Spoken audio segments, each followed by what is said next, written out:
see an old man running at me with a fucking machete in his hand.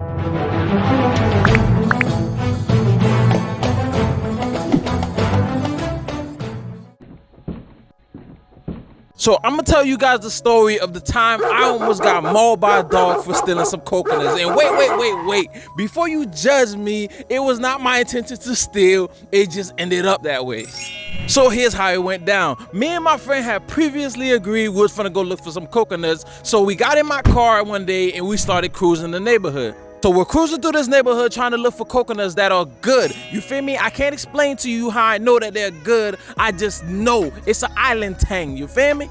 So I'm driving while explaining to my friend that the plan is we're gonna go knock on these people's doors and ask them, can we take some? And they're gonna say yes. Or at least that was the plan until we looked over and we seen this house with these trees on the side. So we pull over and start trying to figure out should we go ask them or not, because the way the trees look, it looked like it belonged to the government. When I tell you these trees were like outside of the fence of these people's house, on the side of their house, outside of the goddamn sidewalk, but all the way towards the road, it looked like it belonged to the government. And I'm telling you all this to say that I did not ask for shit. So I proceed to pull over, pop my trunk, grab my coconut stick, and I start knocking them down. My friend is behind me, picking up the coconuts and putting them shits in the trunk. Tell me how I turn around and I see this man hauling ass towards the car. I'm like, boy, what the fuck going on? Until I look further down the street and I see an old man running at me with a fucking machete in his hand. Like, where the fuck you get a machete from, bro?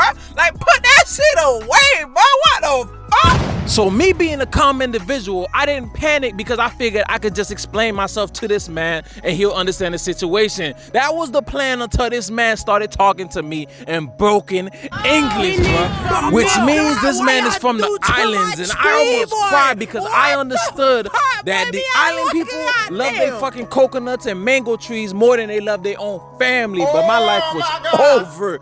So my friend's hiding in the car and this man finally gets to me, and to say he is mad is an understatement. But after a little while had passed and he started steaming off, bro, he said, you know what, bro, y'all gotta be careful out here, because if had I been somebody else, I could have shot y'all within my terms because y'all on my property stealing.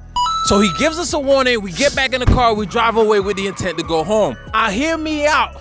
The intent was to go home, but I wasn't content, so we made an extra stop because I need them fucking coconuts. So we drove to our second destination, which is a small ass dead end with 2 houses on it. The first house is fully built and well maintained. The second house is under construction, like it has bricks, bro. This shit is being built right now. Now, the good thing about this house is that the coconut tree is in front of the house that's under construction. So I look over to my friend, I'm like, yo, should we go to the first house and ask them if they know who the owners are, or should we just take them? He like, nah, fuck that shit. We just gonna take them shits because, you feel me, the house is under construction. So I'm like, okay, bet. I'm gonna get them off the tree. You put them shits in the trunk and then we out. So I get the stick, I'm knocking them down, and my friend is picking them up and putting them in the trunk. Mind you, the first house is behind me. My car is behind me. The only thing in front of me is the coconut tree and the house that's under renovation. Now here's where this shit gets crazy. Unbeknownst to me, behind my back, shit is taking place that I cannot foresee. My friend, while picking up the fucking coconuts from the floor,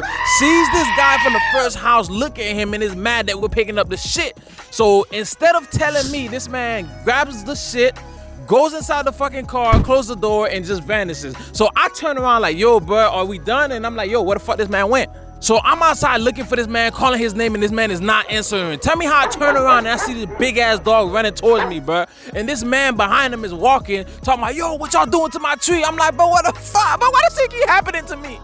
So he gets to me, he start yelling. I'm like, bro, look, bro, it's not my fault, bro. How am I supposed to know you own the house under construction in the house in front? But I ain't know you had big money, bro. I ain't know to ask, bro, my fault. He like, bro, all y'all had to do was ask, bro. I have no problem giving it to y'all. Y'all just had to ask. I'm like, bro, okay, my bad, bro, my bad. I'm sorry, bro, I didn't know. So he leaves, he gives us a chance, and then, you feel me, I get back in the car. I'm like, yo, bro, what the fuck, bro? How you gonna leave me out there by myself? Tell me how this man look at me, talking about, bro, I ain't had enough time to tell you, bitch, so you just leave me? He like, yeah, bro. I'm like, man, shut the fuck up, bro. Let's go to the next house, bro. You tripping.